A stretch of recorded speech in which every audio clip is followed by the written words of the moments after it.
السلام عليكم ورحمة الله وبركاته. الحمد لله رب العالمين والصلاة والسلام على سيد المرسلين وعلى آله وصحبه ومن تبعهم بإحسان إلى يوم الدين أما بعد. அன்புக்குரிய சகோதரர்களே, நமது நாளாந்த தப்சீர் வகுப்பிலே இன்று 9வது அமர்விலே இருக்கின்றோம். இன்றைய தினம் நாங்கள் பார்க்க இருக்கக்கூடிய சூரா அல் குர்ஆனிலே 112வது அத்தியாயம் சூரத்துல் இஹ்லாஸ் என்று சொல்லப்படக்கூடிய இந்த சூராய் பற்றி தான் இன்றைய தினம் நாங்கள் பார்க்க இருக்கின்றோம். அஊது பில்லாஹி மினஷ் ஷைத்தானிர் ரஜீம். பிஸ்மில்லாஹிர் ரஹ்மானிர் ரஹீம். குல் ஹுவல்லாஹு அஹத் அல்லாஹுஸ் ஸமத் லம் யலித் வலம் யூலத் வலம் யகுல் லஹு குஃபுவன் அஹத். இந்த சூராவுக்குரிய பெயர் இஹ்லாஸ் என்று சொல்லப்படுது. இஹ்லாஸ் என்று சொன்னால் உல தூய்மை. எந்த ஒன்றையும் நாங்கள் தூய்மையான எண்ணத்துடன் அல்லாஹ் தஆலாவுக்காக என்று செய்யக்கூடிய அந்த செயல்பாடுகளுக்குத்தான், அந்த எண்ணத்துக்குத்தான் இஹ்லாஸ் என்று சொல்லப்படுகின்றது. இந்த சூராவுக்கு இஹ்லாஸ் என்று ஏன் பெயர் வைக்கப்பட்டிருக்குன்னு சொன்னால், இந்த சூராட சாரம்சம் அல்லாஹ் தஆலாவை அறிமுகப்படுத்துது. அதாவது ஒரு முஸ்லீம் அல்லாத ஒருவர் முஸ்லீம்களிடத்திலே உங்களுடைய ரப்பு எப்படிப்பட்டவர் என்று கேட்கப்பட்டன்னு சொன்னால், அந்த எங்களோட ரப்பை பற்றி, எங்களோட அல்லாஹை பற்றி நாங்கள் சுருக்கமாக விளங்கப்படுத்துறதுக்கு இந்த சூரா தான் எங்களுக்கு தேவை. இந்த சூறாவில் அல்லாஹ் தாலா பற்றி சுருக்கமாக அவனுடைய பண்புகளை சொல்லப்பட்டிருக்குது. எனவே முழுக்க அல்லாஹ் தாலாவை பற்றி மட்டும் பேசக்கூடிய ஒரு சூரா என்ற அடிப்படையில் இந்த சூறாவுக்கு இஹ்லாஸ், சூரத்துல் இஹ்லாஸ்ன்னு சொல்லி பேர் இருக்குது. இந்த சூரா அல் குர்ஆன் 112வது அத்தியாயத்தில் இருக்குது. 4 வசனங்களை கொண்ட ஆயத்து சூரத்து. அதில் ஒரு ஐன் மாத்திரம்தான் இருக்குது. அதில் 15 சொற்கள் இருக்குது, எழுத்துக்கள் 47 இருக்குது. இந்த சூரா குர்ஆனில் நீங்கள் பார்த்தோன்னு சொன்னால் மக்கியா வகை சூறாவாக தான் சொல்லப்பட்டிருக்கு. அதாவது நபி அவங்க ஹிஜ்ரத் போகிறதுக்கு முன்னால் இறங்கிய சூறா. ஆனால் இந்த சூறா மக்கியாவா அல்லது மதனியாவா என்றத்தில் கருத்து வேற்றுமை இருக்குது அறிஞர்களுக்கு மத்தியில். வலுவான கருத்தாகத்தான் இது மக்கால ரசூல் ஸல்லல்லாஹு அலைஹி வஸல்லம் ஹிஜ்ரத்துக்கு முன்னால் இறங்கிய என்ற கருத்து ஒரு வலுவான கருத்து என்ற அடிப்படையில் தான் இங்கே தெரிவு செய்யப்பட்டிருக்குது. அப்படி இல்லாமல் இன்னொரு கருத்தும் இருக்குது, இது ஹிஜ்ரத்துக்கு பின்னால் இறங்கிய சூறான்ற ஒரு கருத்தும் இருக்குது. இந்த சூறாவுக்கு வேறு சில பெயர்களும் இருக்குது. பொதுவாக குர்ஆனில் ஹதீஸில் வந்த பெயர்கள் 2 இருக்குது. ஒன்று சூரத்துல் இஹ்லாஸ், அடுத்த சூரத்து குல் ஹுவல்லாஹு அஹத். ஹதீஸில் நபி அவங்கள சொல்லியிருக்கிறாங்க. அதாவது குல் ஹுவல்லாஹு அஹத் என்ற சூரா தஅதிலு சுலுசல் குர்ஆன், குர்ஆனுடைய 3ல் ஒரு பகுதிக்கு சமமாகின்ற ரசூலுல்லாஹ் சொல்லியிருக்கிறாங்க. அப்போ அந்த குல் ஹுவல்லாஹு அஹத் என்ற சூரான்னு சொல்லி அந்த பேருக்கு ரசூலுல்லாஹ் அந்த சூராவுக்கு குல் ஹுவல்லாஹு அஹத் என்ற பேரை வைத்திருக்கிறாங்க. எனவே சூரத்து குல் ஹுவல்லாஹு அஹத் என்று குல் ஹுவல்லாஹு அஹத் என்ற சூரான்னு சொல்லி அது ஒரு பேர். சூரத்துல் இஹ்லாஸுடன் சேர்த்து இன்னொரு பேருக்கு சூரத்து தௌஹீத் என்ற பேரும் இருக்குது. என்றால் இதில் முழுக்க ஓரிரை கொள்கையை பற்றி, அல்லாஹ் தாலா பற்றி மட்டும் பேசப்படுவதனால இதுக்கு தௌஹீத் என்ற பேரும் இருக்குது. சூரத்துல் அசாஸ், பிரதானமான அடிப்படை அம்சம், அதாவது ஒரு மனிதனுடைய நம்பிக்கை என்ற அடிப்படையில் அடிப்படை பிரதான அம்சம் என்ற அடிப்படையில் சூரத்துல் அசாஸ் இதுக்கு பேர் இருக்குது. சூரத்து சமத் என்ற ஒரு பேரும் இருக்குது. இந்த சூறாவில் சமத்னு சொல்லி வரதுனால அந்த பேரும் இருக்குது. அடுத்தது இந்த சூறாவுடைய சேர்த்து இதுக்கு பின்னால் வரக்கூடிய 2 சூறா, குல் ஆஉது பிரப்பில் ஃபலக், குல் ஆஉது பிரப்பின் நாஸ். இந்த 3 சூறாக்களுக்கும் சேர்த்து பொது பெயருண்டிக்கு அல் முஅவ்விதாத், அதாவது பாதுகாப்பு தேடக்கூடிய சூறாக்கள். அதாவது இந்த நாங்கள் நோயாளிகளுக்கு ஓதுறாள், எங்களோட பாதுகாப்புகளுக்காக நாங்கள் ஓத வேண்டிய 3 சூறாக்கள் ரசூலுல்லாஹ் அடிக்கடி ஓதுவாங்க. தூங்க சில வேறு சந்தர்ப்பங்களும் ஓதுவாங்க, நோயாளிகளுக்கு ஊதுவாங்க. எனவே இந்த 3 சூறாக்களும் சேர்ந்து குல் ஹுவல்லாஹு அஹதோடு சேர்த்து அதுக்கு பின்னால் வரக்கூடிய அடுத்த 2 சூறாக்கள், 3 சூறாக்களுக்கும் சேர்த்து பொதுவான ஒரு பேருக்கு அல் முஅவ்விதாத்னு சொல்லி ஒரு பேர் இந்த 3 சூறாத்துக்களும் சேர்த்து இருக்குது. சரி, இந்த சூறா இறங்குவதற்கான காரணம் இது ஒரு அறிவிப்பில் முஸ்னத் அஹ்மதுல் போன்ற திருமிதி போன்ற கிதாபுகளில் வந்திருக்கிற ஹதீஸ் உண்டு. சில இணை வைப்பாளர்கள் ரசூல் ஸல்லல்லாஹு அலைஹி வஸல்லம் அவங்கள்ட்ட உங்களோட ரப்பு அல்லாஹுடைய வம்சத்தை, அவங்களோட குடும்பத்தை பற்றி கொஞ்சம் சொல்லுங்கன்னு சொல்லி. ஏன்னா அவங்க வணங்கிய சிலைகள் இன்றுக்கும் பார்க்கலாம். அவங்களுக்கு மாற்று மதங்களுடைய அந்த பெரும்பாலும் அவங்களோட அந்த இறைவன்கள் கடவுள்களுக்கு பெரும்பாலும் அவங்களுக்கு வம்சம் சந்ததியிலும் இருக்குது. எனவே உம்மா வாப்பா மனைவி மக்கள் இப்படிலாம் இருக்குது நிறைய. எனவே அந்த அவனோட பழக்கத்துக்கு என்னோட ரப்பை பற்றி ரசூலுல்லாஹ் கேட்டதாக ஒரு அறிவிப்பு வருது. அதாவது உன்சுபுலனா ரப்பக், யா முஹம்மத் உன்சுபுலனா ரப்பக், முஹம்மதே உங்களோட ரப்பை அவருடைய வம்சத்தை கொஞ்சம் சொல்லித்தாங்க, அவர் எப்படிப்பட்டவர், அவருடைய குடும்பம் எப்படி, அது சம்மந்தமாக நீங்களும் சொல்லித்தாங்கன்னு சொல்லி. அப்படி கேட்ட நேரத்தில் தான் இந்த சூரா இறங்கியதாக உபை இப்னு கஅப் ரலியல்லாஹு அறிக்கக்கூடிய ஒரு ஹதீஸ் வருது முஸ்னத் அஹ்மத் அதே போன்ற திருமிதி போன்ற கிதாபுகளில். ஆனால் இந்த செய்தி அறிவிப்பாளர் ரீதியில் பலவீனமான செய்தி. இந்த செய்தி அறிவிப்பாளர் ரீதியில் பலவீனமான செய்தி. ஆனாலும் இந்த கருத்து சரியான கருத்து தான். அதாவது இந்த ஒரு ஆள் மாற்று மதத்தொரால் உங்களோட அல்லாஹ் பற்றி எங்களுக்கு கொஞ்சம் சொல்லித்தாங்கன்றால் இந்த சூரத்தை விளங்கப்படுத்தினா போது வேறு ஒன்றும் தேவையில்லை. இந்த சூரா தான் இஸ்லாம் அடுத்த ஏனைய மதங்களை விட்டும் தனித்து நிற்கின்றதை பிரதானமாக முழுமையாக காட்டக்கூடிய ஒரு சூறான்னு இந்த சூறா தான். இந்த சூரத்தில் முழுக்க முழுக்க அல்லாஹ் தாலா பற்றி அல்லாஹ் தாலா அவனை அறிமுகப்படுத்துகிறான். எனவே இது உண்மையிலே அல்லாஹ்வை அறிமுகம் செய்யக்கூடிய ஒரு சூறா தான். அல்லாஹ் தாலாவை அறிமுகம் செய்யக்கூடிய சூறா. எனவே இந்த சூறா இறக்கப்பட்டதுக்கான நோக்கமாக இறைத்தன்மை, அதாவது அல்லாஹ் தாலா அவன் அவன் இறைவன் என்றத்தையும் அதே போல் அவன் பரிபூர்ணமான எந்த ஒரு குறைகளும் அற்றவன் என்றத்தை அந்த விஷயத்தில் அல்லாஹ் தாலாவை ஒருமுகப்படுத்துரு. அதாவது இறைத்தன்மை அல்லாஹ் தாலாவுக்கு மட்டும்தான் இருக்குது.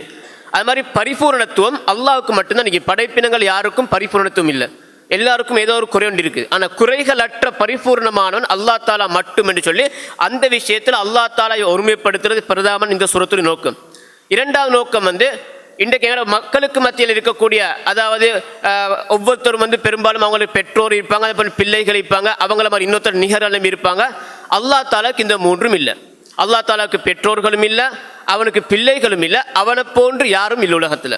எனவே இந்த மூன்றையும் அதை உறுதிப்படுத்தக்கூடிய நோக்கத்துக்காகத்தான் இந்த சூறா இறக்கப்பட்டிருக்குது. இந்த சூறாவில் நாங்கள் ஏற்கனவே பார்த்தோம், இந்த சொன்ன மாதிரி இந்த சூறாவில் வரக்கூடிய வசனங்கள் நாங்கள் எடுத்து பார்த்தோம் என்றால் சுருக்கமாக இந்த சூறாவுடைய சாராம்சம் இதுதான். அதாவது ஓரிரை கொள்கையை உறுதிப்படுத்துது. அல்லாஹ் தாலா மட்டும்தான் வணங்கப்பட தகுதியானவன், அல்லாஹ் தாலா மட்டும்தான் வணங்கப்பட தகுதியானவன் என்றதை உறுதிப்படுத்தக்கூடிய விஷயம். அடுத்து அல்லாஹ் தாலா தான் பரிபூர்ணமானவன். எனவே தேவைகளை அவன்கிட்ட தான் கேட்கணும். அவன் தான் தேவையற்றவன், நாங்களும் தேவை உள்ளவங்க. ஏன்னா எங்களோட தேவைகள் அவன்கிட்ட தான் நாங்கள் கேட்கணும் என்றது இந்த சூறா சுட்டி காட்டுது. அதான் அல்லாஹு சமத் என்ற வார்த்தை மூலமாக, சமத் என்றால் தேவைகள் அற்றவன் அர்த்தம். இன்னொரு அர்த்தம் இருக்கு, நாங்கள் போகிற பார்ப்போம். அப்போ சுருக்கமாக தேவைகள் அற்றவன் அர்த்தத்தில் இங்கே சொல்லப்பட்டிருக்கு. அடுத்ததாக லம் யலித் வலம் யூலத் என்ற வசனத்தின் மூலமாக அல்லாஹ் தாலாவுக்கு பெற்றோர்கள் பிள்ளைகள் இல்லை என்றதை அவன் தனித்தவனிடத்தை உறுதிப்படுத்தக்கூடிய விஷயம். அடுத்த வலம் யக்குல்லோ குஃபுவன் அஹத் என்ற வசனத்தின் மூலமாக அல்லாஹ் தாலாவுக்கு நிகராக யாரும் இல்லை என்றதை இந்த சூறாவில் சொல்லப்பட்டிருக்குது. சரி, இந்த சூறாவுக்குரிய சிறப்புகள் நாங்கள் இதுக்கு முந்தி பார்த்த சூறாக்களை வச்சு பார்க்கச்சில சூரத்துல் ஃபாத்திஹாக்கு அடுத்ததாக மிக சிறப்பான ஒரு சூறாவாக எங்களுக்கு சொல்லுறது கேளும். அதாவது நிகழ்ச்சியில் முதலாவது சூறாவா சூரத்துல் ஃபாத்திஹா பார்த்தோம். அந்த சூறாக்கு அடுத்ததாக மிக சிறப்புக்குரிய ஒரு சூறாவா இந்த சூறா எங்களுக்கு சொல்லுறது கேளும். நிறைய சிறப்பு அளிக்குது. அதில் முதலாவது சிறப்புன்னு சொன்னால் குர்ஆன்ல மூன்றில் ஒரு பகுதிக்கு சமன். இது இந்த சூறா குர்ஆனுடைய மூன்றில் ஒரு பகுதிக்கு சமன்னு சொல்லுவாங்க. எந்த வகையில்னு சொன்னால் குர்ஆனில் வரக்கூடிய இந்த ஆயத்துகள் எடுத்து பார்த்தால் ஒட்டுமொத்தமாக இந்த எல்லா ஆயத்துகளையும் சுருக்கமாக எங்களுக்கு 3 தலைப்புகளுக்குள்ளே கொண்டு வரத்துக்கு கேளும். முதலாவது தலைப்பு அகீதா, அடிப்படை கொள்கை சம்பந்தப்பட்ட ஈமான் சம்பந்தப்பட்ட நிறைய ஆயத்துகள் இருக்குது. இது ஒரு பகுதி. இன்னொரு பகுதிக்கு அஹ்காம்கள், சட்டத்திட்டங்கள் சம்பந்தமாக, இது 2வது பகுதி. இன்னொரு பகுதிக்கு தகவல்கள், அக்பார்கள் சொன்ன தகவல்கள், அது 3வது பகுதி. இப்படி குர்ஆன் ஆயத்தில் வரக்கூடிய இந்த குர்ஆனில் வரக்கூடிய வசனங்கள் ஆயத்துக்களை 3ஆக பிரிக்கிறதுக்கு கேளும். அப்படி பிரித்து நாங்கள் பார்த்தோம் என்றால் இந்த சூறாவை பொறுத்த வரையில் அந்த 3ல் ஒன்று அகீதா, அடிப்படை கொள்கை சம்பந்தமாக மட்டும்தான் இதில் பேசுது. அதனால தான் 3ல் ஒரு பகுதி. இன்னொரு நிறைய அறிஞருடைய கருத்துக்கு இந்த சூரத்தை ஓதினால் 3ல் ஒரு பகுதி ஓதிய நன்மை கிடைக்கும்னு சில அறிவிப்புகள் இருக்குது. ஆனால் ஏன் 3ல் ஒரு பகுதின்னு சொல்கிறதுக்குரிய காரணம் இதுதான். அதாவது குர்ஆன் ஒட்டுமொத்த இது நாங்கள் எடுத்து 3ஆக பிரிப்பாங்க. ஒன்று தகவல்கள், அடுத்த சட்டத்திட்டங்கள், அடுத்த நம்பிக்கை சார்ந்த அகீதா சம்பந்தப்பட்ட விஷயங்கள். இந்த சூறாவை பொறுத்தவரை இல்லை தகவல்கள் ஒன்றும் இல்லை. முன்னே சமுதாயத்தில் எதிர்கால சம்பந்தப்பட்ட தகவல் ஒன்றும் இல்லை, இல்லை சட்டத்திட்டங்களும் இல்லை. இதில் முழுக்க முழுக்க நம்பிக்கை கோட்பாடு, இறைவன் சம்பந்தப்பட்ட அல்லாஹ் சம்பந்தப்பட்ட நம்பிக்கை கோட்பாடு மட்டும்தான் இருக்கிறதுனால அதுக்கு குர்ஆனுடைய 3ல் ஒரு பகுதிக்கு சமனான ஒரு அர்த்தம் இருக்குது. அடுத்த ரசூல் ஸல்லல்லாஹு அலைஹி வஸல்லம் விசேஷமாக 5 நேர தொழுகைக்கு பின்னால் இந்த சூறாவை ஓதுவாங்க. அடுத்த 2 குல் சூறாக்களோட சேர்த்து இந்த சூறாவை ஓதுவாங்க. அது வளமையாக ரசூலுல்லாஹி ஸல்லல்லாஹு அலைஹி 5 நேர தொழுகைக்கு பின்னால் ஓதக்கூடிய அதுவும் இந்த சூறாவுடைய சிறப்புகள் உண்டு. அடுத்த தினமும் காலை மாலையில் 3 தடவை ஓதுவாங்க. காலை திக்ரிலையும் மாலை திக்ரிலையும். இந்த சூறாவில் உண்மையில எங்களுக்கு பாதுகாப்புக்காக அல்லாஹ் தாலா தந்திருக்கக்கூடிய சூறாக்கள். எங்களோட ஈமானை உறுதிப்படுத்துறது மாதிரியே ரசூலுல்லாஹ் இது பாதுகாப்பு தேடுறதுக்காக நோயாளிகளுக்கு ஓதி இருக்கிறாங்க, எங்களோட சொந்த பாதுகாப்புக்காக ஓதி இருக்கிறாங்க. அடுத்த 2 குல் சூறாக்களோட சேர்த்து இதே ஓதுவாங்க ரசூலுல்லாஹ். எனவே தினமும் காலையிலே மாலையிலே என்ன செய்வாங்க, காலை மாலை திக்ரில் 3 தடவை ஒவ்வொரு சூரத்தையும் 3 தடவை ஓதுவாங்க. அதே போல் ரசூலுல்லாஹ் இரவில் தூங்க செல்ல இந்த சூறாவோட சேர்த்து இதே 3 தடவை ஓதி அதோட சேர்த்து அடுத்த குல் சூறாக்கள் 2 குல் ரப்பில் ஃபலக் குல் ரப்பின் நாஸ் இந்த 3 சூறாக்களையும் அவங்க கையில் நினைச்சு அவங்க ஊதி அவனோட மேனியில் முடியுமான அளவுக்கு தடவி கொள்வாங்க 3 தடவை. அப்போ அதுவும் ரசூலுல்லாஹ் தூங்க செல்லையும் பாதுகாப்பாக இந்த சூரத்தை ஓதிட்டு படுப்பாங்க. அதே போன்று வித்ரு தொழுகையில் கடைசி ரக்காத்தில் 3ஆம் ரக்காத்தில், அதே போன்று சுபஹுடைய சுன்னத்தில் 2ஆம் ரக்காத்தில், தவாப் செஞ்சதுக்கு பின்னால் காபால தவாப் செஞ்சதுக்கு பின்னால் தொழக்கூடிய சுன்னத் தொழுகை இருக்குது அந்த தொழுகையில் 2ஆம் ரக்காத்தில், இது போன்ற சந்தர்ப்பங்களில் எல்லாம் நபியாங்க நினைச்சிக்கிறாங்க இந்த சூறாவை காட்டி தந்திருக்கிறாங்க ஓதுறதுக்கு. இந்த சூறாவுடைய சேர்த்து பெரும்பாலும் குல்யாயுல் காஃபிருன்னு மோதப்படுது. 1ஆம் ரக்காத்தில் குல்யாயுல் காஃபிரும், 2ஆம் ரக்காத்தில் குல்ஹுல்லாஹ். ரெண்டுக்கு முன்ன தொடர்பு பண்ணால் இந்த சூறாவில் வந்து நாங்கள் அல்லாஹ் தாலா மட்டும்தான் வணங்குறோம் என்று எங்களோட தௌஹீத் எங்களோட ஒருவரை கொள்கையை உறுதிப்படுத்துகிறோம். அந்த உறுதிப்படுத்துறதில் உச்சகட்டமாக அந்த சூரத்தில் நாங்கள் சொல்கிறோம் அவனை தவிர வேறு யாரையும் வணங்க மாட்டோம்னு சொல்லி குல்யாயுல் காஃபிருன்ல அல்லாஹ்வை தவிர வேறு யாரையும் வணங்க மாட்டோம் அடித்து சொல்கிறோம். நாங்கள் அந்த சூறாவில் சொல்லிட்டு இதே நாங்கள் உறுதிப்படுத்துகிறோம். அப்போ ரெண்டும் இருக்குது. ஒன்று நாங்கள் அல்லாஹ் தாலா மட்டும் வணங்கி போதாது, அல்லாஹ் தாலா வணங்குற மட்டும் போதாது, அதோடு சேர்த்து நாங்கள் அல்லாஹ் அல்லாமல் வணங்கப்படக்கூடியதை நாங்கள் நிராகரிக்க வேண்டும். ரெண்டும் சேர்ந்தது தான் ஈமான், ரெண்டும் சேர்ந்தது கலிமா லா இலாஹ இல்லல்லாஹ். ரெண்டும் சேர்ந்தது தான். அல்லாஹ் தாலா வணங்குறது மட்டுமல்ல, அவன் அல்லாமல் வணங்கப்படக்கூடியவர்களை நாங்கள் மறுக்க வேண்டும். அதுவும் இந்த ஓரிரை கொள்கையுடைய பிரதானமான அம்சம். எனவே தான் இந்த 2 சூறாக்களையும் ரசூலுல்லாஹ் நிறைய சுன்னத்தான தொழில் ஓதிருக்கிறாங்க. அடுத்தது இந்த சூறாவுக்குரிய சிறப்பம்சங்கள் உண்டு. இந்த சூறாவை யார் மஹப்பத்து வைக்கிறாரோ நேசம் வைக்கிறாரோ அவருக்கு சுவர்க்கம் கிடைக்கும்னு சொல்லி ஒரு சஹாபி என்ன செய்கிறார், ஒரு யுத்தத்துக்கு அவரை தளபதியாக நியமித்து அனுப்புகிறார் ரசூலுல்லாஹ். அப்போ சொன்ன நேரத்தில் வந்து அவர் என்ன செய்கிறாருன்னு சொன்னால் வந்து இந்த சூறா அவர் தொழுகை நடத்த செல்ல வந்து சூரத்துல் ஃபாத்திஹாவுக்கு பின்னால் ஒரு சூரத் ஓதுவார். ஓதிட்டு ருக்கு போகிறதுக்கு முன்னால் ஒவ்வொரு ரக்காத்திலையும் இந்த குல்ஹுவல்லாஹ் ஓதிட்டு தான் ருக்கு போவார். அப்போ ரசூலுல்லாஹ்வோட நடைமுறையில் இது இல்லை. இது அப்போ கொஞ்சம் வித்தியாசம் வகிக்குது. அப்போ சஹாபாக்கள் வந்து ரசூலுல்லாஹ்ட்ட படையிலேருந்து திரும்பி வந்ததுக்கு பின்னால் மதீனா வந்ததுக்கு போகிற சொன்னாங்க இப்படி எங்களோட தொழுகைத்தில் இப்படி செய்கிறாருன்னு சொல்லி. அதாவது சூரத்து ஃபாத்திஹாவுக்கு பின்னால் ஒரு சூரத் ஓதுவாங்க. ஓதினா அப்போ நான் ருக்கு தான் போவோம். இவர் என்ன செய்யறார், இந்த சஹாபி என்ன செய்யறால் ஒவ்வொரு ரக்காத்திலையும் ஏதோ ஒரு சூரத்துக்கு பின்னால் இந்த குல்ஹுவல்லாஹ் ஓதிட்டு தான் ருக்கு போறாரு. அப்போ ரசூலுல்லாஹ் கேட்குறாங்க, சொல்றாங்க அவர்கிட்ட கேளுங்க சலூஹுலி ஐயி ஷைஇன் யஃபாலி, ஏன் அப்புறம் செய்கிறேன்னு சொல்லி அவர்கிட்ட கேளுங்கன்னு சொல்லி. அப்போ அவர் சொல்கிறார் வந்து இதில் அல்லாஹ் தாலாவுடைய சிஃபத் அல்லாவுடைய பண்புகளை பற்றி சொல்லப்பட்டு நான் இந்த சூரத்தை நான் நேசிக்கிறேன்னு சொல்லி, இதை நான் சூரத்தை நான் நேசிக்கிறேன்னு சொல்லி. அப்போ ஒரு அறிவிப்பில் வருது அவர்கிட்ட நீங்கள் சொல்லுங்கள் அல்லாஹ் தாலா அதை அவர் நேசிக்கிறதின் காரணமாக அல்லாஹ் அவருக்கு சுவர்க்கத்தை தந்துட்டான்னு சொல்லுங்கன்னு சொல்லி. இன்னொரு அறிவிப்பில் வந்திருக்குது அல்லாஹுவோட இந்த சூரத் அல்லாவுடைய பண்பு இருக்கிறதுக்காக இந்த சூரத்தை அவர் நேசிக்கிறாரு, அதனால் அல்லாஹும் அவரை நேசிக்கிறான்னு சொல்லி நீங்கள் சொல்லுங்கன்னு சொல்லி வருது. அதான் இந்த கடைசி 2 பாயிண்ட்ஸ்களும் இதனை நேசிப்பவருக்கு சுவர்க்கம் உண்டு, இதனை விருப்பத்துடன் ஓதுபவரை அல்லாஹும் விரும்புகிறான். இந்த சூரத்தை நாங்கள் மஹப்பத்து வைக்கிறேன்டால் இந்த சூறாவை நாங்கள் மஹப்பத்து வைக்கணும் அல்லா தாலா மஹப்பத்து வைக்கிற மாதிரி ஏண்டா இந்த அல்லா தாலா பற்றி சாராம்சம் சுருக்கமான ஒரு அறிமுகம் இந்த சூரத்தில் இருக்கின்ற அடிப்படையில் அல்லா தாலா முதலாக சொல்கின்றான். இந்த சூரத்தில் முதலாக வசனத்தில் குல் ஹுவல்லாஹு அஹத், குல் நபி நீங்கள் கூறுங்கள் அவன் அல்லாஹ் ஒருவனே. அஹத்ன்னு சொன்னால் வந்து பொதுவாக ஒன்றுக்கு அல்ல ஒருவன் இடத்துக்கு பயன்படுத்துறது. நாங்கள் ஒன்றை கவனிக்கணும் வந்து பெரும்பாலும் சிலாக்கள் சொல்லுவாங்க வந்து அல்லா தாலா பற்றி இறைவனை பற்றி நாங்கள் மரியாதைக்காக பன்மையாக தான் சொல்லணும், அவர் இவர்னு மாதிரியாக சொல்லணும்னு சொல்லி. இவரத்து நாங்கள் அல்லா தாலா வந்து பார்த்து அவன் என்று சொல்கிற வந்து அவனை தரக்குறைவுக்கு அல்ல, அவனை நாங்கள் ஒருமைப்படுத்துறதுல தமிழ் மொழியில் கூட நாங்கள் ஒருமைப்படுத்துகிறோம். அவனை நாங்கள் ஒரு ஆளை பார்த்து இன்னென்று போட்டு அவன் இவன் நாங்கள் பேசுகிறோம், ஒரு ஆள் தனி ஆளுக்கு தான். அப்போ நாங்கள் எங்களோட பெற்றோர்கள் தனியாக இருந்து நாங்கள் அப்படி பேச மாட்டோம், பாப்பாக்கு நாங்கள் உமாக்கு அப்படி பேச மாட்டோம். நாங்கள் அவங்கள மரியாதை தான் பேசுவோம் அவர் இவர்னு சொல்லி. ஆனால் அல்லா தாலா பற்றி நாங்கள் தமிழில் பயன்படுத்தக்கூடிய இடத்துல கூட அவன் இவன் தான் சொல்கிறோம். அது வந்து மரியாதை குறைவல்லது, அல்லா தாலா தரக்குறைவை மதிக்கிறல்ல. அல்லா தாலா மட்டும் தான் வணங்குறதுக்கு தகுதியானவன் இடத்தை நாங்கள் இன்னும் உறுதிப்படுத்துகிறோம், அவன் மட்டும்தான் என்று சொல்லி. அத்தனை வாட்டில் அவன் என்று நான் கூடுதலாக பயன்படுத்துகிறோம். குல் ஹுவல்லாஹு அஹத் என்று அல்லா தாலா சொல்கிறான். ஏன் ஒரு இறைவன், அதாவது பொதுவாக நாங்கள் ஒன்று விலங்கி எடுக்கணும் வந்து இப்போ இஸ்லாத்தில் மட்டும்தான் இந்த கொள்கை இருக்குது, அதாவது ஓரிரை கொள்கை.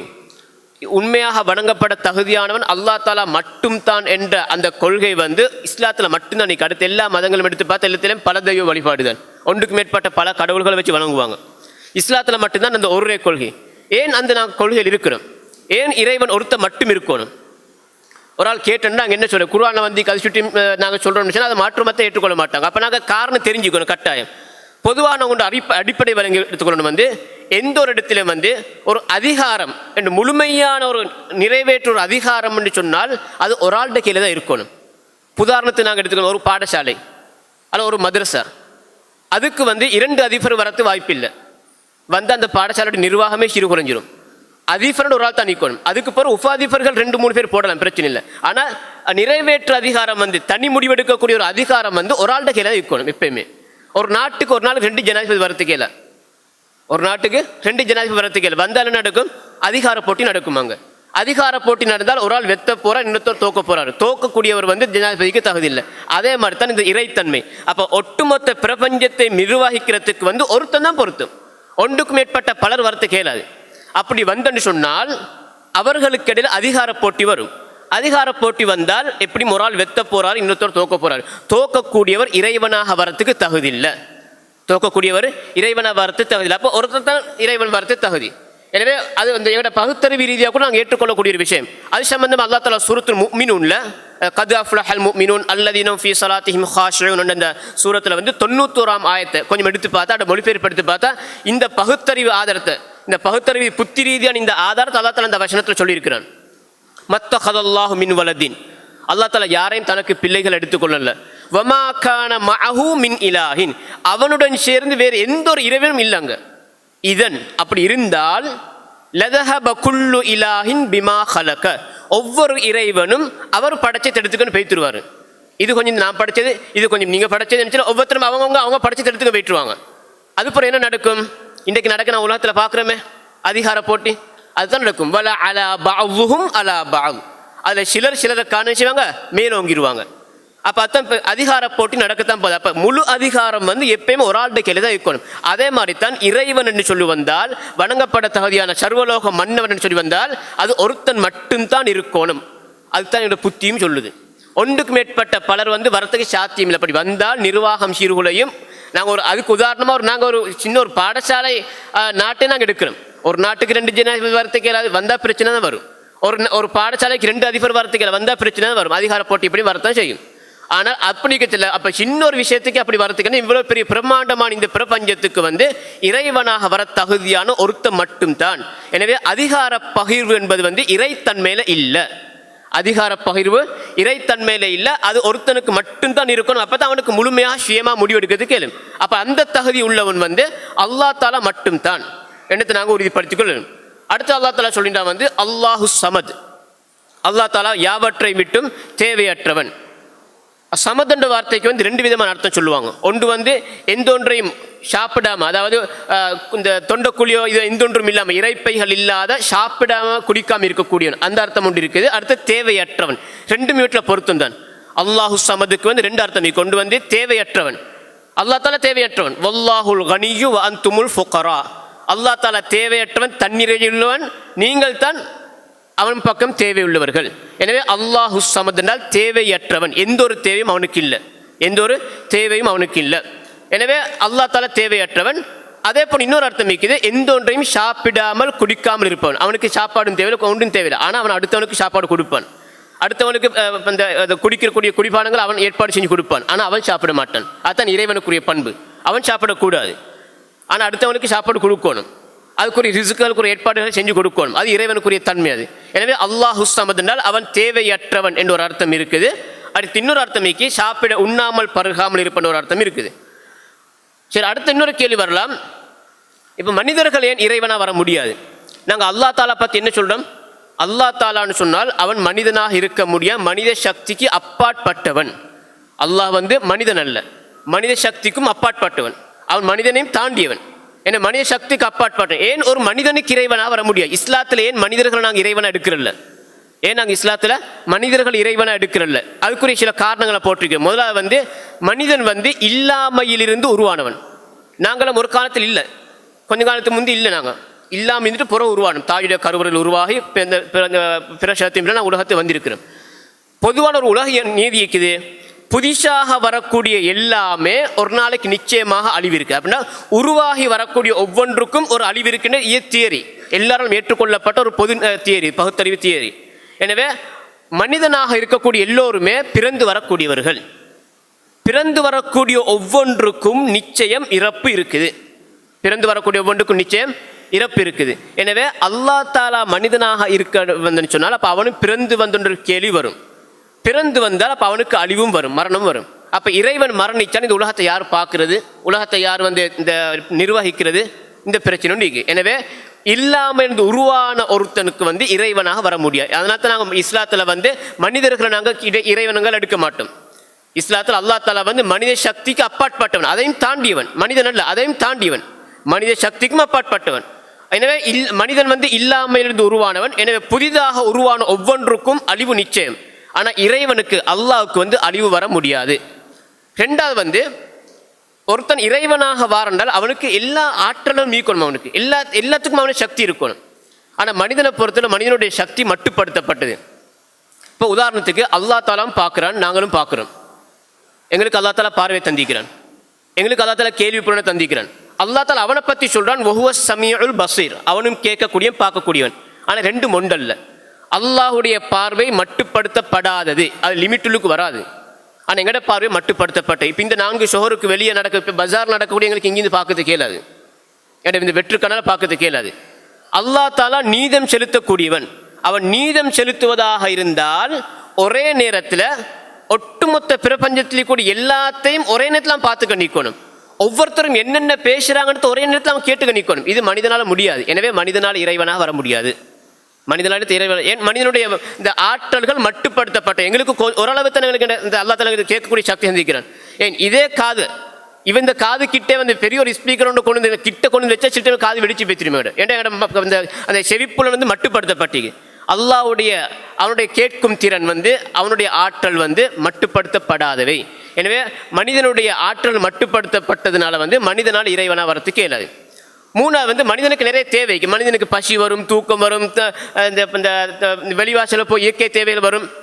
எனவே அவனுக்கு இறைவனாக வரத்த முடியாது. இறைவனாக வந்ததுக்கு பின்னால் அவனுடைய இயற்கை தேவைகள் நிறைவேற்றப்படும். அந்த டைமில் உலகத்தை யார் பார்க்கணும்னு கேள்வி வரும். எனவே இவ்வாறு பலவிதமான காரணங்களுக்கு மனிதனாக இருக்கக்கூடிய ஒருவனுக்கு இறைவனாக வர முடியாது. மனித சக்திக்கு அப்பாற்பட்டவனால தான் இறைவனாக வர முடியும். அடுத்த இறைவனால் செய்ய முடியுமான எல்லாத்தையும் மனிதனால் செய்ய முடியாது. இறைவன் வந்து ஒரு ஆள் உயிர்ப்பிக்கிற, இன்னொருத்தர் மரணிக்க செய்கிறான். எங்களுக்கு யாருக்கும் ஒருத்தர் உயிர்ப்பிக்கிறது கேளாது. பிரமாண்டமான வானம், பூமி, கடல்கள் போன்றவெல்லாம் அல்லா தஆலா படைக்கிறதுக்கு மேலால் உருவாக்கிறதுக்கே அதெல்லாம். எனவே மனிதனால் இறைவனால் செய்ய முடியுமான எல்லாத்தையும் மனிதனால் செய்ய முடியாது. இது போன்ற காரணங்களால் தான் இறைவன் மனிதனாக இருக்க முடியாது. அப்போ இறைவன் மனித சக்திக்கு அப்பாற்பட்ட ஒருத்தனாக தான் இருக்கணும். அடுத்ததாக அல்லா தஆலா சொல்றா வந்து 3வது வசனத்தில் லெம் யலித் வலம் யூலத். அல்லா தஆலா யாரையும் பெறவும் இல்லை, எவராலும் அவன் பெறப்படவும் இல்லை. அப்படின்னா அவனுக்கு உம்மா பாப்பாவும் இல்லை, அவனுக்கு பிள்ளைகளும் இல்லை. அல்லா தஆலா தனித்தவன். அல்லா தஆலா வந்து தனித்தவன், அவனுக்கு உம்மா பாப்பாவும் இல்லை, அவனுக்கு பிள்ளைகளும் இல்லை. இந்த லெம் யலித் என்ற வார்த்தை மூலமாக அல்லா தஆலா 3 ஷாராருக்கு அல்லா தஆலா மறுப்பு கொடுக்கிறான். இந்த வசனத்தின் மூலமா இந்த அல்லா தஆலாவுடைய அவனுக்கு பிள்ளைகள் இந்த சேத்திர விஷயத்தில் வந்து 3 கூட்டத்தில் வழிகிட்டு வைத்திருக்கிறாங்க. முதலாவது வந்து மக்கத்து குறைஷி காஃபிர்கள். அவங்க என்ன செஞ்சாங்கன்னு சொன்னா வந்து மலக்குமார்களை வந்து அல்லா தஆலாவுடைய பொம்பளை பிள்ளைன்னு சொன்னாங்க. வஜஅலுல் மலாயிகத்தல்லதீன ஹும் இபாதுர் ரஹ்மானி இனாசா. ரஹ்மானுடைய அடியார்களாகி அந்த மலக்குமார்கள் அவர்கள் பெண் பிள்ளைகளாக சித்தரிச்சிட்டாங்க. இதுதான் அல்லா தஆலாவுடைய பொம்பளை பிள்ளைன்னு சொல்லி. அடுத்து அவங்கள்ட்ட இயல்பு ஒன்று இருந்துச்சுன்னு சொன்னா வந்து அவங்க ஆம்பளை பிள்ளை மிச்சம் இறக்கம் கூட பொம்பளை பிள்ளைய கோவம். அவங்க குறைஷி மக்கத்து காஃபிர்கள் அவங்க என்ன செய்வாங்க என்றால் அவங்களுக்கு விருப்பமான ஆம்பளை பிள்ளைகள் அவங்களுக்கு சொல்லிக்கொள்வாங்க, அவங்களுக்கு விருப்பம் இல்லாத பொம்பளை பிள்ளைகளை வந்து அல்லாஹ் கண்டுருவாங்க. அல்லா தஆலா இதை பற்றி பல இடங்களை கண்டித்து சொல்றான். ஒரு இடத்துல கேட்குறான், அஸ்தஃபல் பனாத்தி அலல் பனீன். ஆம்பளை பிள்ளைகள் வந்து ஆம்பளை பிள்ளைகள் விட்டுட்டு அவன் பொம்பளை பிள்ளைகள் மட்டுமே தெரிவு செஞ்சு எடுத்துக்கிறான். அலக்குமு ஸக்கரு வலகுல் உன்சா. உங்களுக்கு எல்லாம் ஆம்பளை பிள்ளை, அவனுக்கு பொம்பளை பிள்ளையா? இப்படி நிறைய இடங்கள் அல்லா தஆலா சொல்றான். எனவே அல்லாஹ் அவங்க அதை பற்றி அல்லா தஆலா எப்படி சொன்னா, தில்க இதன் கிஸ்மத்துன் லீஸா. இது வந்து சாதாரண ஒரு பங்கீடுல ஆக மோசமான மட்டமான பங்கீடுன்ற அல்லா தஆலா. நீங்க பங்கு வச்சு, அதாவது உங்களுக்கு நீங்க ஆம்பளை பிள்ளை எடுத்துக்கொள்றீங்க, உங்களுக்கு விருப்பமான ஆம்பளை பிள்ளை உங்களுக்கு, பொம்பளை பிள்ளை அவனுக்கு. அல்லா தஆலா அலக்குமு ஸக்கரு வலகுல் உன்சா. அப்போ அல்லா தஆலா இதை பற்றி நிறைய இடத்துல சொல்றான். சரி, அடுத்த கேள்வி வந்து இப்போ யூதர்கள், யஹூதியலை பொறுத்தவரையில் வந்து அவங்க வந்து உசைர் அலைஹிஸ்ஸலாத்தை வந்து, உசைர் அலைஹிஸ்ஸலாம் யாருன்னு ஒரு நல்லடியார்கள் ஒரு ஆள், நபி அல்ல, அவர் நல்லடியார்கள் ஒரு ஆள். அவரை வந்து அல்லாஹ்வுடைய மகன்னு சொன்னாங்க. அதே போன்று கிறிஸ்தவர்கள் வந்து ஈசா அலைஹிஸ்ஸலாத்தை வந்து அல்லா தஆலாவுடைய மகன்னு சொல்றாங்க. ஈசா அலைஹிஸ்ஸலாம் சம்பந்தமாக எங்கட நிலைப்பாடு, அவர் அல்லாஹ்வுடைய மகன் அல்ல, அல்லாஹும் அல்ல, அல்லாஹ்வுடைய தூதர். எனவே இந்த கிறிஸ்தவர்களுக்கு மாத்தமா எங்கட அக்கீதா வந்து அல்லாஹ்வுடைய மகனும் அல்ல, அல்லா தாலாவுடைய அல்லாஹும் அல்ல, அவர் அல்லாஹ்வுடைய தூதர்கள் ஒரு ஆள். ஆனால் அல்லாஹ்வுடைய மகனாக ஆக்கி அல்லா தாலாவாகவே ஆக்கிட்டாங்க வேற மதத்தவங்க. எனவே அது வந்து இந்த கொள்கைக்கு மாற்றமானது. எனவே கிறிஸ்தவர்கள் ஈசா அலைஹிஸ்ஸலாம் அல்லாஹ்வுடைய மகன்டாங்க, யூதர்கள் உசைர் அலைஹிஸ்ஸலாத்தை மகன் சொன்னாங்க. சரி, அல்லா தாலாவுக்கு எப்படி பதில் கொடுக்குறான்டா குர்ஆன்ல? எங்கட பாஷையில் அல்லா தாலா எங்கட பாஷையில் புரியறதுக்கு மாதிரி அல்லா தாலா சொல்றான். பொதுவாக எங்களுக்கு தெரியும் வந்து ஒரு குழந்தை உருவாருந்தால் அதாவது திருமணம் நடந்ததுக்கு பின்னால் ஆண் பெண் துணை தேவை. அப்போ உம்மா அப்பா இருந்தால் தான் குழந்தை வரலாம். அல்லா தாலா வந்து கேட்குறான் குர்ஆன் ஒரு இடத்துல, அதாவது அன்னா யகூனு லஹு வலதுன் வலம் தகுன் லஹு சாஹிபா. நீங்கள் அல்லா தாலாக்கு பிள்ளைக்குன்னு சொல்கிறீங்களே, அவனுக்கு மனைவி இல்லாமல் எப்படி அவனுக்கு பிள்ளை இருக்க போகுது? அன்னா யகூனு லஹு வலதுன் வலம் தக்குன். இப்போ எங்கட பாசையில் அல்லா தாலாக்கு எல்லாமே, அல்லா தாலாக்கு மொத்தமாக பிள்ளை இல்லை, அது வேறு விஷயம். அப்படி தான் அவனுக்கு எடுக்க நினைச்சாலும் அவனுக்கு மனைவி தேவையில்லை, அது வேறு விஷயம். ஆனால் எங்கட அறிவு மட்டத்துக்கு அல்லா இறங்கி வந்து கேட்குறான், எங்கட உலக நியதி என்னது கணவன் மனைவி சேர்ந்து தான் புள்ள கிடக்கும் அடிப்படையில் அல்லா தாலா கேட்குறான் வந்து, அதாவது அன்னா யகூனு லஹு வலதுன் வலம் தக்குன் லஹு சாஹிபா. அல்லாவுக்கு மனைவி இல்லாமல் இருக்கச்சில் எப்படி அவனுக்கு புள்ள கிடக்க போகுது? எப்படி அவனுக்கு புள்ள இருக்க போகுது? நீங்கள் அல்லா தாலாக்கு பிள்ளைக்குன்னு சொல்கிறீங்களே, ஈசா அலைஹிஸ்ஸலாம் அல்லாவுடைய மகன்னு சொல்கிறீங்களே, உசைர் அலைஹிஸ்ஸலாம் அல்லாவுடைய மகன்னு சொல்கிறீங்களே, எப்படி அவனுக்கு மகன் இருக்கப்போ அவனுக்கு மனைவியே இல்லை. மனைவி இல்லாமல் எப்படி மகன் இருக்க முடியுது? அதுக்கு அவர்களுடைய விதண்டாமாதமான பதில் என்னன்னு சொன்னால் வந்து அல்லாஹ் வேறு இடத்துல சொல்கிறான். எப்படின்னு சொன்னால், அதாவது இன்னொரு இடத்துல எப்படி சொல்ல வந்து வஜஅலு பைனஹு வ பைனல் ஜின்னத்தி நஸபா சொல்ல தொடங்கிட்டாங்க. என்ன சொல்லிட்டாங்க? அல்லாவுக்கு மனைவி இருக்குது. யார் அல்லாவுடைய மனைவியா? பெண் ஜின்கள். ஜின்களில் பெண் ஜின்கள் வந்து அல்லாவுடைய மனைவின்ட்டாங்க. அதாவது வஜஅலு பைனஹு வ பைனல் ஜின்னத்தி நஸபா. அல்லாவுக்கும் அந்த பெண் ஜின்களுக்கும் இடையே ஒரு உறவு முறை உருவாக்கிட்டாங்க. எனவே அல்லாவுக்கும் அந்த பெண் ஜின்களுக்கும் பிறந்து வந்து அந்த மலக்குமார்கள் பொம்பளை பொண்ணுன்னு சொல்லிட்டாங்க. அல்லா தாலா இதுக்கு எப்படி பதில் கொடுக்குறான்னு சொன்னால், எனக்கு அப்படி போ மனைவிமார் ஒருத்தரும் இல்லை, நான் அப்படி நான் சுத்தமான அப்படின்னு சொல்லலை. அல்லா தாலா ஒரே ஒரு வார்த்தையில் சுருக்கமாக சொல்கிறான், அந்த பெண் ஜின்கள் வந்து எனக்கு மனைவியை வரத்துக்கு அவனுக்கு தகுதியே இல்லை. அவங்க எப்படி எனக்கு மனைவி வர போகிறாங்க? வலக்கத் அலிமத்தில் ஜின்னத்து இன்னஹும் லமுஹ்லரூன். அந்த ஜின்கள் அவங்களுக்கே தெரியும் அவங்க மௌத்தாகக்கூடியவன், நான் மௌத்தாகாதவன். மௌத்தாகாத ஒரு ஆளுக்கு எப்படி மௌத்தாகக்கூடிய ஒரு ஆள் மனைவியை வர முடியும்? ஏன்னா அவனுக்கு தகுதி இல்லை என்றான் அல்லா தாலா. அதாவது லேசா அதை உடைச்சிட்டான் அந்த வாதத்தை அவனோட. அல்லா தாலா அவனை சுத்தப்படுத்திக்க போறேன் இல்லை அப்படி எனக்கு ஒன்றுமே எனக்கு அப்படி ஒன்று சொல்லல. அல்லா தாலா சொல்றான் அவனுக்கு தகுதியே இல்லை எனக்கு வரத்துக்கு, எனக்கு மனைவியா வரத்துக்கு அவனுக்கு தகுதி இல்லை. வலக்கத் அலிமத்தில் ஜின்னத்து இன்னஹும் லமுஹ்லரூன். அந்த ஜின்களுக்கே தெரியும் அவங்க மௌத்தாகக்கூடியவங்க. அப்போ மௌத்தாகக்கூடியவங்க எப்படி எனக்கு மனைவியை வரத்த முடியும்? நான் மௌத்தாகாதவன். மௌத்தாகாத எனக்கு எப்படி மௌத்தாகக்கூடிய மனைவியை வர முடியும்? எனவே எனக்கும் அவளுக்கு வேண்டிய எந்த ஒரு தகுதியும் இல்லை. எனவே அவங்க வர முடியாதுன்னு அல்லா தாலா அடித்து சொல்கிறான். எனவே இதுதான் சுருக்கமாக வந்து அப்போ அல்லா தாலா இந்த விஷயம் ஒரு விஷயத்தை கவனம் செலுத்தணும். வந்து இந்த தெளிவான இந்த அக்கீதா தெரியாமல் நாங்கள் குல்ஹுவல்லா சூரத்தை நாங்கள் ஓதிக்கொண்டு என்ன செய்கிறோம் என்றால், வருடாந்தம் இந்த வருஷம் கடைசாகத்தில் வந்து கிறிஸ்மஸ்களை நாங்கள் என்ன செய்கிறோம், அந்த வாழ்த்து தெரிவிக்கிறோம். அந்த வாழ்த்து நம்ம மிச்சம் கவனமாக இருக்கணும். அதாவது அவங்க அல்லா தாலாக்கு மகன் இருக்குன்னு சொல்லிட்டு அந்த மகனுக்கு பிறந்த தினம் கொண்டாடுறாங்க டிசம்பர் 25. அல்லாவுக்கு மகன் இருக்குன்னு சொல்லிட்டு அந்த மகனுக்கு பிறந்த தினம் கொண்டாடுறாங்க டிசம்பர் 25. நாங்கள் என்ன செய்யறோம், அந்த அதனுடைய பாரதூரம் தெரியாமல் நாங்கள் அவனுக்கு சந்தோஷமாக வாழ்த்து தெரிவிக்கிறோம். சகவாழ்வு இந்த மத நல்லிணக்கம் பேரில். அப்போ அர்த்தம் என்னது? அவங்க சொல்கிறாங்க அல்லாவுக்கு மகனிக்குன்னா அவன் சரி நீங்கள் சொல்கிற எங்களுக்கு சந்தோஷம், நான் வாழ்த்து தெரிவிக்கிற மாதிரி அர்த்தம். இப்போ வாழ்த்து எப்போ தெரிவிக்கிறேன்? நாங்கள் ஒரு ஆளை பாராட்டுறது ஒரு விஷயத்தை, சந்தோஷமான விஷயத்தை, துக்ககரமான விஷயத்தை நாங்கள் வாழ்த்து தெரிவிக்கிறோம்ல. அப்போ நாங்கள் இன்னொருத்தருக்கு வந்து சகவாழ்வுன்ற அடிப்படையில் நாங்கள் வாழ்த்து தெரிவிக்க போச்சல வந்து என்ன அர்த்தம்? அதாவது அல்லா தாலா அவங்க அல்லாவுக்கு மகன் இருக்கிறன்னு சொல்கிறது நாங்கள் அங்கீகரிக்கிற மாதிரி. அது மிச்ச பாரதூரமான விஷயம். அதாவது சும்மா ஏனைய வாழ்த்துக்களை மாறியல்ல, விசேஷமாக அந்த அல்லாவுடைய மகனுடைய பேர்த்டேக்கு வாழ்த்து தெரிவிக்கிறது. அல்லாவுடைய மகன் இருக்குன்னு சொல்லிக்கணும் அந்த பேர்த்டேக்கு வாழ்த்து தெரிவிக்கிறது சாதாரண ஏனைய வாழ்த்துக்கள் மாறியல்ல. மிச்சம் அதில் கவனமாக இருக்கணும். அடுத்ததாக வலம் யூலத், அல்லா தாலாக்கு பெற்றோர்களும் இல்லை, அவனை யாரும் பெற்றெடுக்கவும் இல்லை. ஏன்? அவன் தான் ஆரம்பமான. இப்போ பெற்றெடுக்குன்னு அர்த்தம் எந்த? அவனுக்கு வந்து ஒரு ஆள் வந்து பிறந்து வரும் அர்த்தம், அவருக்கு முன்னுக்கு உம்மா அப்பா இருக்கணும், அப்படிதானே? அல்லா தாலாவுக்கு முன்னுக்கு யாரும் இல்லை, அப்போ அவன் எப்படி பிறந்து வர முடியும்? அவனுக்கு உம்மா அப்பா, ஏன்னா அவன் தான் ஆரம்பமானவன், அவனுக்கு முன் எந்த ஒன்றும் இல்லை. அந்தல் அவ்வளு ஃபலேச கபுல கஷை வஹுவல் அவ்வளு வல்லாஹிர் வல்லாஹிர் வல் பாத்தின். அல்லா தாலா தான் ஆதியானவன், அவனுக்கு முன்னுக்கு யாரும் இல்லை. அப்போ அவனுக்கு முன்னு யாச்சும் இருந்துச்சு. அப்போ புள்ளை சொன்ன வந்து புள்ளைக்கு முன்னுக்கு யார் இருக்கணும்? ஃபஸ்ட்டு கும்மா அப்பா இருக்கணும், அது பிறகு புள்ளை வரும். அப்போ அல்லா தாலா வந்து பிறந்து வந்தேன்னு சொன்னால் அப்போ அவனுக்கு முன்னுக்கு ஏற இந்திக்கணும். அப்போ உம்மா அப்மாரு அல்லா தான் ஆரம்பமானவன், எனவே அவனுக்கு முன்னுக்கு யாருமே இல்லை. எனவே அவன் வந்து பிறந்து வந்திருக்க முடியாது. பிறந்து வரக்கூடிய அத்தனை பேர் அனைத்தும் வந்து ஒரு நாள் இறக்கும். எனவே இறைவனுக்கு இறப்பு இல்லை. நாங்கள் ஏற்கனவே சொன்ன விஷயம் தான் அது. அடுத்து அல்லா தாலா சொன்ன வலம் யகுல்லஹு குஃபுவன் அஹத், அவனுக்கு நிகராக எவரும் இல்லை. அல்லா தாலாவுக்கு நிகராக வந்து யாருமே இல்லைன்னு சொல்லி குஃபுன்னு சொன்ன வந்து நிகர்ன்ற அர்த்தம். அல்லாவுக்கு எத்தனை பேர்கள் இருந்தாலும் அவற்றில் சில ஏனைய படைப்புகளுக்கு இருந்தாலும் அவன் படைப்பினங்களில் யாருக்கும் ஒருபோதும் நிகராக மாட்டான். உதாரணத்துக்கு நாங்கள் சில விஷயங்களை பார்ப்போம். அல்லா தாலாவுக்கு இருக்கிறதாக வந்திருக்கக்கூடிய சில விஷயங்கள் எங்களுக்கும் ஈக்குது. அல்லா தாலா கேட்குறான், நாங்களும் கேட்குறோம். அல்லா தாலா பேசுகிறான், நாங்களும் பேசுகிறோம். அல்லா தாலா பார்க்குறான், நாங்களும் பார்க்குறோம். ஆனால் இரண்டும் ஒன்றல்ல. இந்த ஒரு அடிப்படை தெளிவாக விளங்கெடுத்துக்கொள்ளணும். அல்லாஹ் தாலாவுக்கு எதெல்லாம் குர்ஆன்ல ஹதீஸ்ல இருக்குன்னு வந்தீக்கோ அந்த அத்தனையும் நாங்கள் இருக்குன்னு சொல்லணும். அதை நாங்கள் எங்களோட வந்து ஒப்பிட்டு பார்க்கக்கூடாது. அல்லாஹ் தாலா கேட்குறான்னு நாங்களும் கேட்பேன். அல்லாஹ் தாலா நாங்கள் தானே பார்க்குறோம். அப்போ அல்லா தாலா பார்க்குற நாங்களும் பார்க்குறோன்னா அப்போ ரெண்டு மொண்டாகிருமே அப்படின்னு யோசிச்சுக்கணும். நாங்கள் அல்லா தாலாக்கு பார்வை இல்லைன்னு முடிவுக்கு வந்துடக்கூடாது. அல்லா தாலாக்கு கை இருக்குன்னு வந்து குர்ஆன்ல அல்லா தாலா இப்லீஸை பார்த்து கேட்குறான், மா மனஅக அன் தஸ்ஜுத லிமா ஹலக்து பியதைய, என்னுடைய 2 கைகளால் நான் படைச்ச அந்த ஆதமுக்கு ஏன் நீ சுஜூது செய்யாமிக்கிறான் அல்லா தாலா சொல்கிறான். அவனுக்கு 2 கை இருக்கிறான் அல்லா சொல்கிறான். நாங்கள் யோசிக்கப்பட அல்லா தாலாக்கு கை இருந்தால் அப்போ மனுஷனுக்கும் கை இருக்குது, அப்போ மனுஷனும் அல்லா மொண்டாகிடுவானே, எனவே அல்லா தாலாக்கு கை இல்லை அப்படி நாங்கள் முடிவுக்கு வந்துடக்கூடாது. அல்லா தாலா அவனுடைய கண்ணியத்துக்கும் அவனுடைய மகத்துவத்துக்கும் அவனுடைய தரத்துக்கும் ஏற்ற அவனுக்கு கை இருக்குது. எங்கட தரத்துக்கு ஏற்ற மாதிரி அல்லா எங்களுக்கு கையை தந்திக்கிறான். எப்படி அல்லா தாலா பார்க்குறான் நாங்களும் பார்க்குறோம், 2 பார்வையும் ஒன்று இல்லையோ அதே மாதிரி தான் அல்லா தாலாவுக்கு முகம் இருக்குது கை இருக்குன்னு குர்ஆன்ல ஹதீஸில் வந்திருக்குது. எங்களுக்கு முகம் கைகள் இருக்குது, ஆனால் 2 ஒன்றல்ல. நாங்கள் அப்படி புரிஞ்சுக்கொண்டா சரி, இது லேசா நான் புரிஞ்சுக்கணும். அல்லா தாலாவுக்கு இருக்குன்னு சொல்லி வந்திருக்கக்கூடிய விஷயம் எங்களுக்கும் இருக்குன்னு சொன்னாலும் 2ம் யதார்த்தத்தில் ஒன்றல்ல, பேரில் தான் உண்டு. நாங்களும் பார்க்குறோம் அல்லாவும் பார்க்குறோம், 2 பார்வையும் ஒன்றல்ல, மட்டுப்படுத்தப்பட்ட பார்வை எங்கட அவனுடைய மட்டுப்படுத்தப்படாத பார்வை. இப்படி நாங்கள் சுருக்கம் அவங்க எடுத்துக்கோன்னா சரி. அடுத்த கடைசியாக வந்து அதாவது இஸ்லாத்தில் வந்து சிலாக்களுடைய கேள்வி என்ன சொன்னால் வந்து மாற்று மதத்தால் சிலாக்களுடைய சந்தேகம் உண்டிக்குது.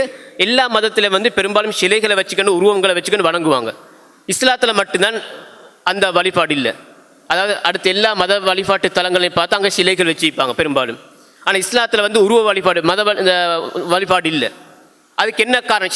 சில மாற்று மதத்தில் அப்படியும் புரிஞ்சு வச்சிருக்கேன் அப்படின்னு சொன்னால் வந்து அதான் முஸ்லீம்களுடைய அல்லா தாலா வந்து காபத்துல்லாவுக்கு என்ன எல்லாரும் ஹஜ்ஜுக்கு அங்கே போகிறேன், ஹஜ் உம்ராக்கு அங்கே போகிறேன். அப்போ ஒரு ஆள் அப்படி ஒரு கேள்வி கூட ஒரு நிகழ்ச்சி ஒரு மாற்று மற்ற ஒரு ஆள் வந்து தெரியாமல் அப்படி கேட்டார். அதாவது அவங்களோட முஸ்லீம்களோட இறைவன் வந்து இந்த மக்களுக்கு கூடிய இந்த கருப்பு போட்டி அதை காபத்துல்லா உள்ளு தானே இருக்குன்னு சொல்லி அது காபத்துல்லாக்கு எல்லாரும் போகிற அது முதல் மாளிகைன்றதுக்காக வேண்டி. அப்போ அதை தப்பாக புரிஞ்சு சிலாக்கள் அப்படி தப்பாக புரிஞ்சு நிற்கிறாங்க. அப்போ ஒரு கேள்வி சிலாக்கள் கேட்கக்கூடிய கேள்வி ஒன்று தான், ஏன் இஸ்லாத்தில் மட்டும் அடுத்து எல்லா மதத்திலுமே சிலை வணங்குறாங்க, சிலைகளை வச்சுக்கின்ற கடவுளுடைய தோற்றம் கடவுளை வணங்குற பேரில் கடவுளுடைய தோற்றம்னு சொல்லி ஏதோ ஒரு அமைப்பில் ஒரு உருவச்சிலை ஒன்று வச்சு தான் வணங்குறாங்க எல்லா இடங்கள்லையும். ஆனால் இஸ்லாத்தில் மட்டும் ஏன் அப்படி இல்லை? இஸ்லாத்தில் மட்டும் ஏன் அப்படி இல்லை? ஏன் இஸ்லாத்தில் உருவ வழிபாடு? இப்போ எந்த ஒரு பள்ளியிலையும் வந்து அங்கே அல்லா தாலா கொண்டு ஒரு சிலை வச்சில அல்லா தாலா இப்படி தான் அனுப்பான்னு சொல்லி எங்கே முஸ்லீம்கள் எந்த ஒரு பள்ளியிலும் உருவ வழிபாடு இல்லை. அதுக்குரிய பிரதானமான காரணம் வந்துச்சுன்னா அதாவது நாங்கள் அல்லா தாலாவுக்கு ஒரு சிலை அல்லா தாலாவுக்கு ஒரு உருவம் ஒன்று வைக்கிறோன்னு சொன்னால் ஒன்று என்ன செஞ்சுக்கொண்டாங்க, அல்லா தாலா 3 விஷயங்கள் 3 வழிகள் ஒன்றில் தான் எங்களுக்கு அந்த உருவத்தை எங்களுக்கு கற்பனை பண்ணலாம். ஒன்று அல்லா தாலா நான் நேரடியாக பார்த்துக்கணும். இந்த உலகத்தில் அல்லா தாலா நேரடியாக பார்த்த யாருமே இல்லை. உலகத்தில் அல்லா தாலா நேரடியாக பார்த்த யாருமே இல்லை. எனவே அல்லா தாலா நேரடியாக யாருமே பார்க்காத பட்சத்தில் பார்க்காத இறைவன் இப்படித்தான் இருப்பான்னு நாங்கள் எப்படி கற்பனை பண்ணுறேன்? அதனால தான் இஸ்லாத்தில் உருவ வழிபாடு இல்லை. அது அர்த்தம் இஸ்லாத்தில் அந்த சிலைகள் இல்லைன்றதுக்காக அல்லா இல்லைன்ற அர்த்தம் அல்ல, அல்லாஹ் இருக்கிறான். அந்த அல்லாஹுக்கு நாங்கள் ஏன் சிலைகள் உருவம் வைக்கல?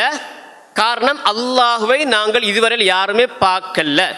பார்க்காத அல்லாஹ் தாலாவுக்கு நாங்கள் எப்படி கற்பனை பண்ண முடியும் இப்படித்தான் அவன் இருப்பான்னு சொல்லி? முடியாது.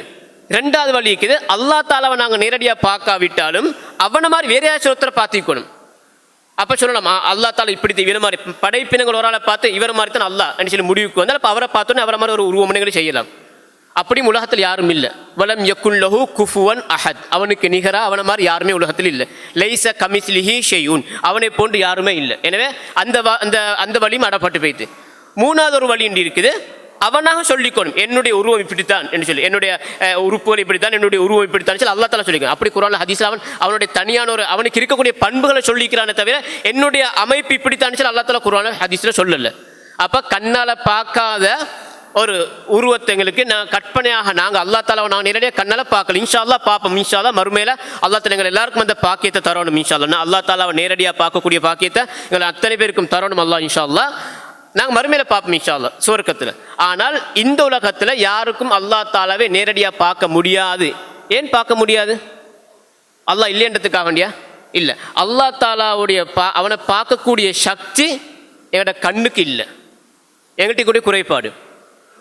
ஏன் அல்லா தாலா பார்க்க முடியாத காரணம் என்ன? அல்லா தாலா நபியா சொல்றார், அல்லா தாலா பார்த்து அல்லா சொல்ற எப்படி அல்லாஹு நூறு சமாவாத்தி, அல்லா தாலா வந்து பிரகாசமானவன், வெளிச்சமான், பிரகாசம்.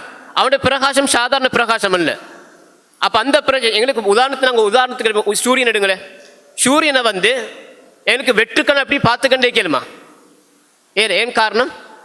அந்த சூரியன் வந்து அவ்வளோக்கு பிரகாசம் கூடினது. அது வெற்றுக்கண் எங்கள் கண் சும்மா சூரியனை வெற்றுக்கண்ணால் பார்க்கக்கூடிய அளவுக்கு எங்களோட கண்ணில் சக்தி இல்லை. சூரியனை விட பிரகாசமானவன் அல்லா தாலா, சூரியனை விட பிரகாசமான அல்லா தாலா. எனவே இந்த உலகத்தில் அல்லாஹ் எங்களுக்கு தந்திருக்கக்கூடிய அந்த கண்ணுடைய பார்வையுடைய அந்த அளவு வந்து அந்த கெப்பாசிட்டிக்கு வந்து அல்லாவை பார்க்கக்கூடிய சக்தி இல்லை. அதனால தான் அல்லா தாலா எங்களுக்கு பார்க்க முடியாது. ரசூல் ஸல்லல்லாஹு அலைஹி வஸல்லம் உட்பட யாருமே அல்லா தாலா உலகத்தில் பார்க்கல. பார்க்கக்கூடிய சக்தி எங்களோட கண்ணுக்கு இல்லை. நாளைக்கு மறுமையில் அல்லாஹ் நினைச்சு எங்களோட கண்ணுக்கு பவரை கூட்டி தருவான் அவனை பார்க்கறதுக்கு. நல்லடியார்களுக்கு அந்த பாக்கியத்தை அல்லாஹ் தருவான். இன்ஷா அல்லாஹ் எங்களை அனைவருக்கும் அந்த பாக்கியத்தை தருவான். ஏன்னா அதனால தான் இஸ்லாத்தில் உருவ வழிபாடு இல்லை. இஸ்லாத்தில் உருவ வழிபாடு இல்லை காரணம் இதுதான். இந்த சூரத் நான் பெறக்கூடிய சில படிப்பினர் சுருக்கமாக பார்ப்போம். அல்லா தாலாவை அவனுடைய பெயர்கள் பண்புகளோடு சேர்த்து நாங்கள் அறிந்து கொள்கிற கட்டாயம். அடுத்த வந்து ஓரிரை கொள்கையும் நபித்துவத்தையும் உறுதியாக நாங்கள் ஏற்றுக்கொள்ளணும். அல்லா தாலாவுக்கு வந்து புதல்வர் பிள்ளைகள் இருக்கிறதா கூறுவது தவறான ஒரு கருத்து. அடுத்த மேற்கூறப்பட்ட தகுதியுடைய அல்லாவை மாத்திரம்தான் நாங்கள் வணங்க வேண்டும். அல்லா தாலா தனித்தவன், தேவையற்றவன், அது பண்ணி பிள்ளைகளோ பெற்றோர்களோ இல்லாதவன். அப்படிப்பட்ட அவனை மட்டும்தான் நாங்கள் வணங்கணும். எந்த ஒரு விதத்திலையும் அவனுக்கு நாங்கள் அவனுடைய அல்லா தாலாவுடைய அவனுடைய ஆற்றல்களில் அவனுடைய செயல்பாடுகள்லையோ அல்லது அவனுக்கு நாங்கள் செலுத்தக்கூடிய வணக்கங்கள்லையோ அவனுடைய பேர்கள் பண்புகளை எந்த ஒன்றிலையும் நாங்கள் அவனுக்கு நிகராக யாரையும் இணை வைக்கக்கூடாது. எனவே இந்த சூறாவை நாங்கள் முழுமையாக விளங்கி அதன்படி அல்லா தாலாவை வணங்கி அவனுடைய சொர்க்கத்தை அடையக்கூடிய பாக்கியத்தை வல்ல ரஹ்மான் நம் அனைவருக்கும் தந்தருவானாக. வாஹிரு தஅவானா அல்ஹம்துலில்லாஹி ரப்பில் ஆலமீன். சுப்ஹானக்கல்லாஹு வ பிஹம்திக அஷ்ஹது அல்லா இலாஹா இல்லா அன்த அஸ்தக்ஃபிருக வ அத்தூபு இலைக்.